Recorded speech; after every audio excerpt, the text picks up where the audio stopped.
남포동 다 아시지요? 다양한 먹거리와 볼거리 또 살거리들이 즐비한 곳입니다. 그래서 내국인은 물론이고 외국인들, 관광객이 많이 찾는 곳이지요. 그런데 사실 이 남포동이라고 해서 특별한 무엇인가가 있지는 않습니다. 볼거리와 목거리, 쇼핑을 하려면은 꼭 굳이 남포동을 오지 아니하고 서면을 가든지 해운대 쪽을 가든지 그렇게 해도 충분히 해결할 수가 있습니다. 그렇다면 왜 사람들은 또 굳이 이 남포동에 오는 것일까요? 남포동은 다른 곳과는 구별되는 것이 있으니 그것은 구제시장입니다. 각종 신제품들, 화려한 것들을 파는 메인 거리 뒤쪽에는 구제시장이 형성되어 있습니다.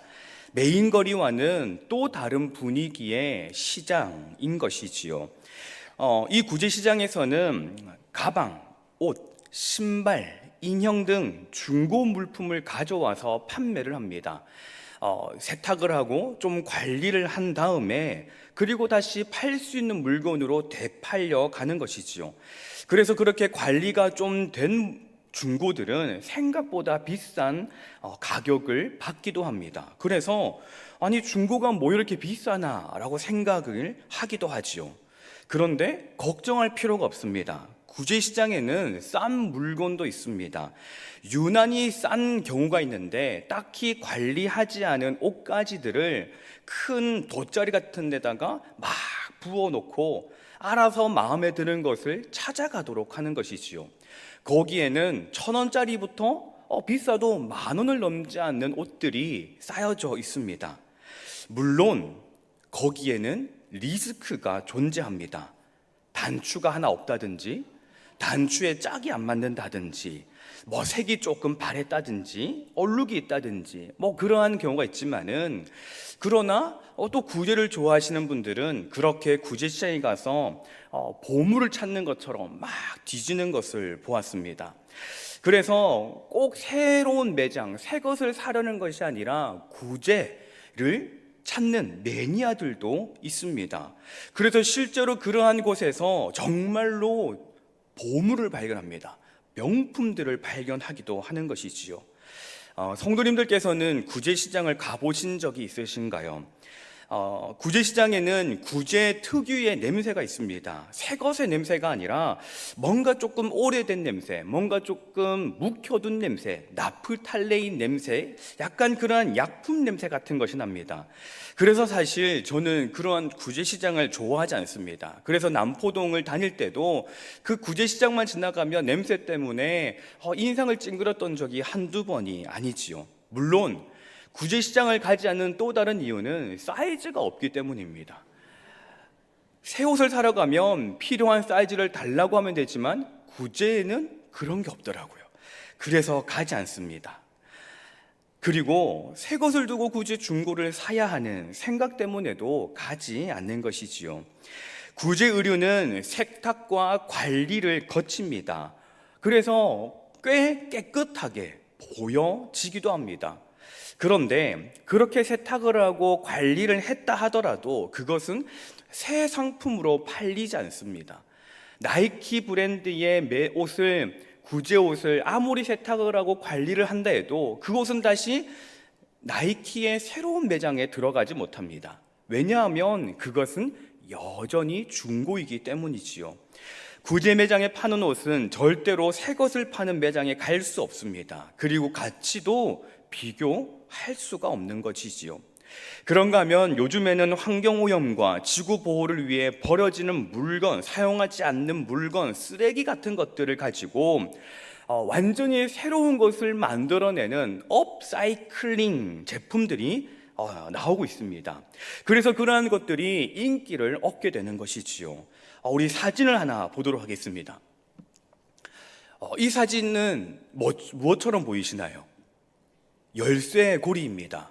그런데 이 제품을 만들 때 쓰여진 것은 페트병의 뚜껑입니다. 다양한 뚜껑들을 모아서 열로 녹여서 그 틀을 짜내서 저렇게 열쇠고리로 파는 것이지요. 그리고 생각보다 저 열쇠고리가 많은 사람들에게 인기 있어서 많이 팔리고 있다라고 합니다. 그러면 다음 사진은 무엇일까요? 이 사진은 씨글라스라는 겁니다. 앞에 있는 저 파란색에 있는 투명하고 파란색의 저것이 바다에서 깨진 유리 조각을 가공해서 만든 팔찌입니다. 그래서 저는 씨글라스를 가지고 팔찌도 만들고 목걸이도 만드는 그런 공예를 하기도 합니다. 그런가 하면 다음 사진은 못 입는 청바지, 버려진 청바지를 가져다가 다시 쓸만한 지갑, 파우치, 가방들을 만들어냅니다. 버려진 제품, 완전히 쓸모가 없어진 제품을 가지고 다시 무엇인가 새로운 것을 만들려는 생각이 대단합니다. 업사이클링 제품, 이 버려진 제품, 못 쓸 제품을 가지고 새로운 것을 만든 이 것들은 구제품처럼 단순히 세탁만 한 제품이 아니라 완전히 새로운 형태의 물건이 되는 것이지요. 이것을 보면서 우리 성도들은 그리고 우리의 신앙, 믿음은 어떠해야 하는가라는 생각을 해보았습니다. 주님을 떠난 죄인의 모습으로 살다가 주님을 만나고 주님을 알고 나의 구주로 영접했습니다. 그리고 우리에게는 이제 믿음이 신앙이 생겼습니다. 이제 우리의 존재는 새로운 존재가 되었다라고 성경은 말씀하고 있습니다. 그 근거를 고린도후서 5장 17절이 뒷받침해주고 있지요. 우리 함께 읽어보도록 하겠습니다. 그런즉 누구든지 그리스도 안에 있으면 새로운 피조물이라 이전 것은 지나갔으니 보라 새 것이 되었도다. 아멘. 그리스도 안에 살아가는 성도를 향하여서 바로 우리를 향하여서 새 것이 되었다라고 선포하고 있습니다. 그런데 말입니다. 우리는 정말 새 것처럼 살아가고 있는지를 생각해 보아야 합니다. 버려진 병뚜껑이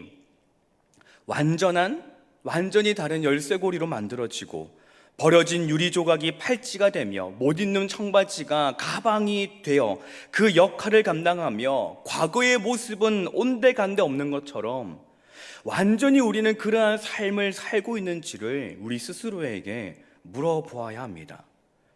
그리고 그 질문을 여러분들에게 먼저 던지기 전 저에게 던져보니 저는 그렇지 않다라는 답변이 나오게 되었습니다.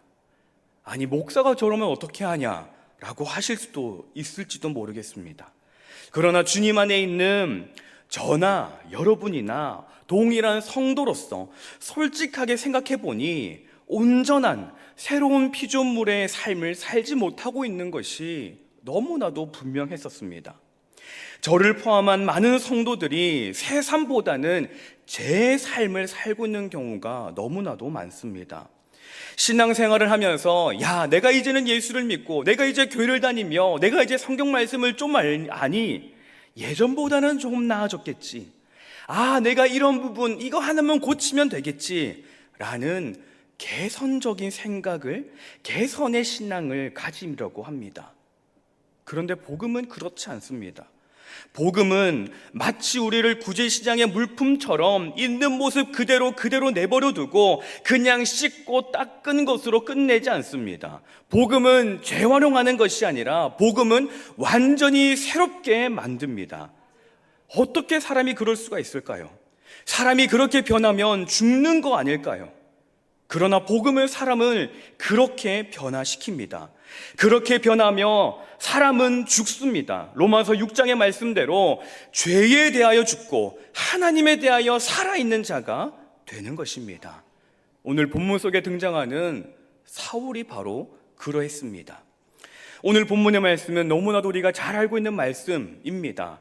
사울이 그 이전의 삶, 바울이 그 이전의 삶에서 어떠한 모습으로 살았는지를 우리가 너무나도 잘 알고 있지요. 사울은 바울의 히브리식 이름으로 혈통으로는 이스라엘 족속과 베냐민 지파에 속하며 로마 시민권을 가지고 있었습니다. 그리고 학력으로는 가말리엘에게부터 배운 아주 똑똑한 사람이었습니다. 집에 돈도 많은 부유한 유대인 출신이었습니다. 단순히 율법을 배우는 것을 넘어서서 율법과 관련된 것들을 해석하고 풀이하고, 그리고 더 나아가서는 그리스의 것까지도 많은 것들을 배운 사람이 이 사울이었습니다. 그리고 사울은 열렬한 바리새파 추종자로서 그리스도인들을 박해했었습니다. 사울에게 있어서 그리스도인은 이교도였으며 죄인들이었습니다. 그들은 신성을 모독하는 사람들이었습니다. 그러기에 스데반이 죽임을 당할 때에도 당연하다라고 생각한 사람이었습니다. 본문 1절과 2절의 말씀에서도 사울이 어떠한 사람인지, 어떠한 모습으로 살아가고 있는지를 보여줍니다. 주의 제자에 대하여 위협과 살기가 등등했고, 그리스도인이라면 남녀를 막론하고 잡아들이려고 했던 사람이 바로 사울이었습니다. 참 열심이지 않습니까? 유대인의 입장에서, 바리새인의 입장에서 보면 그 열심은 너무나도 칭찬받아야 마땅한 것이지요. 그런 열심은 어디에서 왔을까요? 누구를 위한 것일까요? 사울은 하나님을 위하여 그렇게 했었습니다. 나쁜 사람, 성정이 나쁜 사람, 가정교육을 잘못 받은 사람, 그런 사람이 아니라 열렬한 유대인으로서 신성 모독을 하는 그리스도인들을 잡으려 했던 것입니다. 그리고 자신이 하는 것이 하나님을 위하는 것이다 라고 굳건히 믿고 있었습니다. 그러나 사울의 열심은 방향이 틀렸습니다. 그 누구보다 하나님을 위한다고 했던 것이 사실은 하나님을 거역하고 대적하였던 것이었습니다. 사울의 삶은 제3이었습니다. 죄인 중에 한 명이었지만 하나님의 백성, 유대인의 핏줄로 태어나 하나님을 아는 사람이 되었습니다. 그 누구보다도 하나님에 대하여 열심히 사람이었습니다. 그러나 그의 본질은 여전히 죄인이었습니다. 율법을 통해 그 누구보다도 율법을 잘 아는 사람이었지만, 그 사울은 율법에서 하나님이 정말로 원하시는 것이 무엇인지, 무엇을 우리에게 요구하고 계시는지, 무엇을 해야 하는지를 놓치고 있었습니다. 그저 자신이 배운 율법, 자신이 배운 거룩만을 쫓았습니다. 보기에 이 사울은 믿음이 좋은 사람처럼 보였을 겁니다. 그렇게 열심히 있는 사람을 찾아보기 힘들었을 것입니다. 자신이 자처하여 대제사장에게 가서 내가 그리스도인들, 저 이교도들, 저 죄인들을 잡아오겠습니다 라고 말을 하는 사람이지 않습니까? 그러나 자신의 본질을 벗어나지 못하고 있습니다. 자신의 죄는 깨닫지 못한 채 다른 사람의 죄에만 혈안이 되어 있었습니다. 주님은 우리에게 깨어있으라 라고 말씀하십니다.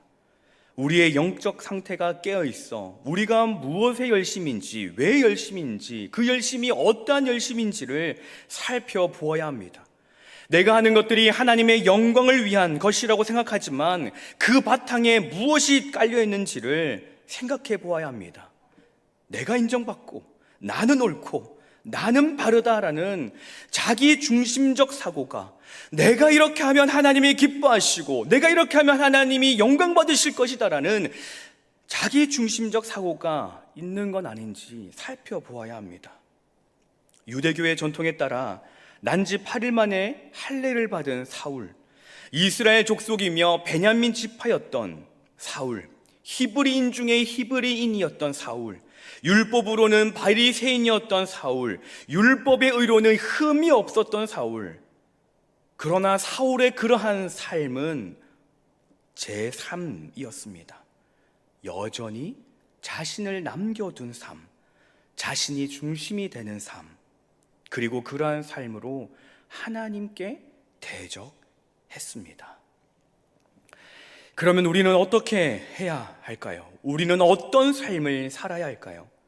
성도는 제 삶이 아니라 새 삶을 살아야 합니다. 여느 때와 같이 그리스도인들을 잡으러 다메섹으로 가던 사울에게 주님이 나타나셨습니다. 다른 사람들은 아무것도 듣지도 보지도 못했고 오직 사울에게만 보이고 들려졌습니다. 물론 본문에서 사람들도 소리를 들었다라고 말하지만 그러나 예수님께서 말씀하시는 그 음성은 듣지 못하고 그냥 무슨 소리, 의미를 알지 못하는 소리가 들렸다라는 것이지, 예수님의 음성과 빛은 오직 사울만 봤던 것입니다. 경험해보지 못한 두려움 속에서 사울은 물어봅니다. 주여, 누구시니까?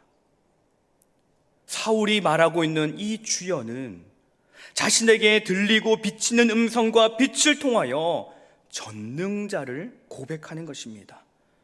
누군지 분명히 알지 못하지만 그러나 주여, 나의 주인이시여, 주권자이시여, 전능자시여 라고 고백하는 것입니다. 그리고 그 뒤에 들려지는 음성은 사울을 무너뜨립니다. 나는 내가 박해하는 예수라. 나는 네가 박해하는 예수라. 이스라엘 자손으로서, 베냐민 지파로서, 유대인으로서, 율법에 능통하며 흠이 없는 자로서, 바리새인으로서 자기 확신을 가지고 했던 자기 중심적이었던 모든 것들이 무너지는 순간이었습니다. 새로운 삶, 새 삶은 내가 무너지는 것, 나의 확신이 무너지는 것, 내 중심적이었던 것들이 무너지는 것으로부터 시작됩니다. 그런 것들이 무너지지 않고는 새 삶을 살지 못합니다. 여전히 제 삶을 살게 될 뿐입니다. 그러면 나는 어떻게 삽니까? 내 모든 것들이 무너진 자리, 내 모든 것들을 잃어버린 자리, 나는 그러면 없고 나는 어떻게 삽니까? 바로 그 자리에 주님이 들어오십니다. 주여 누구시니까? 라는 그 전능자를 고백하는 그때에 완전히 다 알지 못하지만 주님의 권능을 인정하며 주권을 인정하며 순종할 때 주님이 우리 안으로 들어오시고 그 안으로 들어오시고 새로운 삶, 새 삶이 시작됩니다. 그리고 새 삶을 통하여 주님은 주님이 누구이신지를 점점 분명하게 선명하게 보여주십니다. 새 삶의 증거는 무엇으로 알 수 있을까요? 우리 20절의 말씀을 같이 한번 읽어보겠습니다. 20절입니다. 즉시로 각 회당에서 예수가 하나님의 아들이심을 전파하니 아멘. 우리 22절도 함께 읽어보겠습니다. 사울은 힘을 더 얻어 예수를 그리스도라 증언하여 다메섹에 사는 유대인들을 당혹하게 하니라. 아멘. 여러분, 지금 무엇이 바뀌었습니까? 무엇이 변화되었습니까? 이 말씀을 통하여서 우리가 보는 것이 무엇입니까? 분명히 얼마 전까지는 그리스도인들을 잡겠다고 살기가 등등했던 혈안이 되어 있던 사울이었습니다. 예수라는 그 이름이 사울에게는 발작 버튼이었을 것입니다. 예수, 그래 잡아 죽여야지. 예수, 그래 신성 모독한 자지. 그를 따르는 모든 자들도 죽어 마땅하지라고 생각했던 사람이 사울이었습니다. 그런데 그가 지금은 예수를 이야기합니다. 예수가 하나님의 아들이시라라고 선포합니다. 그러한 사울을 보며 사람들이 수군거리지요. 쟤 왜 저러냐? 쟤 지금 연기하고 있는 거 아니냐? 쟤 지금 우리를 잡으려고 계획을 하고 있는 거 아니냐? 손가락질을 하고 피해 다니고 숨어 다니고 욕을 합니다. 그런데 사울은 어떠합니까? 힘을 더 얻습니다. 자기가 예수로 인하여서 손가락질을 받고 아무도 믿어주지 않지만 더 힘을 얻어 예수를 그리스도라고, 예수를 구원자라고 증언합니다. 여러분이 보시기에는 이 사울이 어떠해 보이십니까? 그저 마음이 변하고 마음이 여유로워지고 따뜻해진 사람처럼 보이십니까? 예수님을 만나고 나니 사울이 완전히 바뀐 사람이 되었습니다. 사랑하는 성도 여러분, 성도는 누구를 말할까요? 성도는 성경을 알고 하나님을 알고 교회를 다니는 그러한 사람을 단순히 성도라고 하지 않습니다. 성도는 복음을 접하고 복음을 받아들이고 복음을 믿고 복음으로 살고 복음으로 사는 사람을 성도라고 합니다. 사울 시대, 그 로마 시대에 그리스도인들은 그런 사람들이었습니다.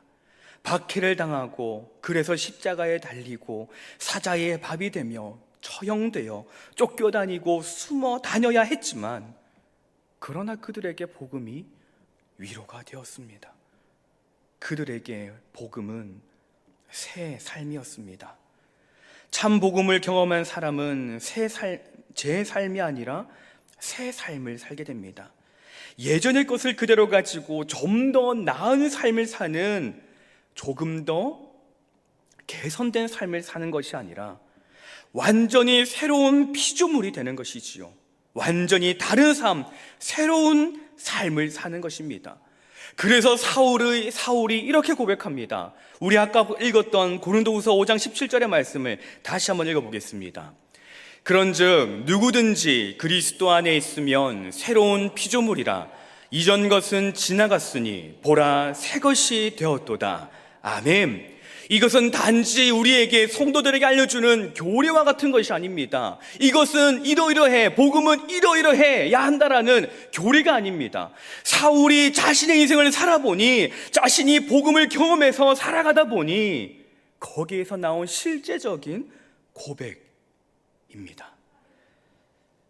올해가 되면서 저희 교회는 기존에 해오던 성경 공부하는 다른 제자훈련의 과정을 진행했습니다.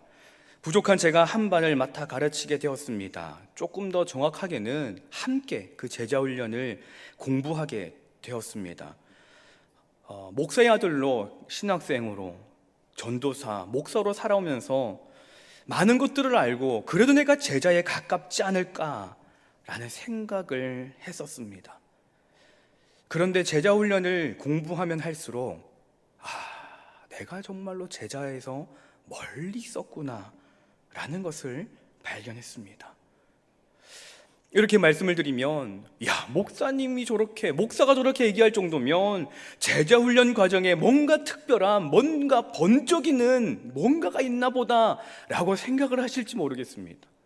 그런데 제자훈련은요, 이미 우리가 다 알고 있는 것들을 배웁니다.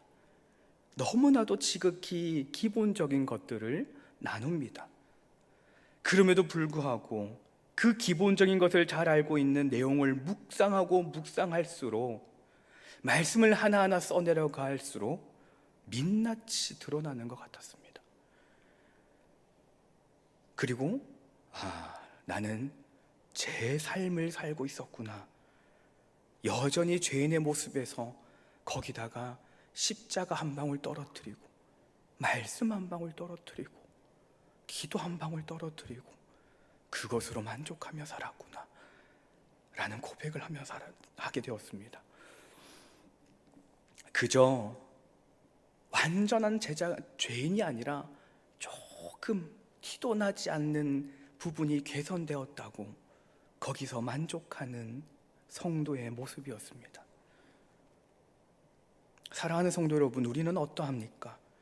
내 신앙이 제 삶의 수준에 머물러 있지는 않습니까?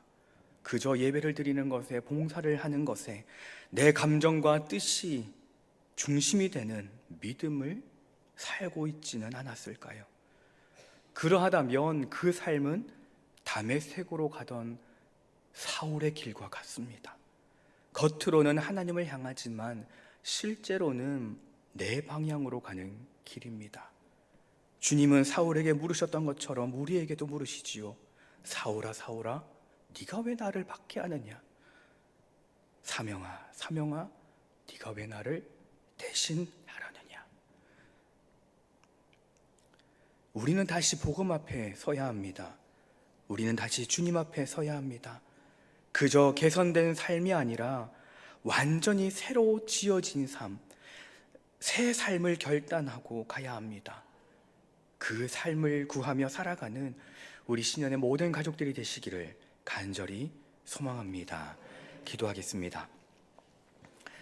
사랑과 은혜가 풍성하신 하나님 아버지, 오늘 하루 가운데도 우리와 함께하여 주시고 하루의 마무리의 시간 가운데 저희를 주님의 전으로 불러주셔 예배로 나아가게 하시니 참으로 감사를 드립니다.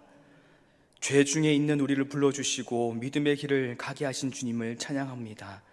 그러나 우리는 여전히 내 안에 내가 살아있어 제 삶을 살아온 건 아닌지 돌아봅니다. 그리고 주님, 이 시간 사울이 살았던 그 새 삶을 우리도 나도 살아가게 하여 주시옵소서. 내 안에 내가 죽는 것이 주님을 주인으로 모시는 것임을 깨닫게 하여 주시고 내 안에 주님으로 충만하도록 내 삶의 복음이 가득하게 하옵소서. 예수님의 이름으로 기도드립니다. 아멘.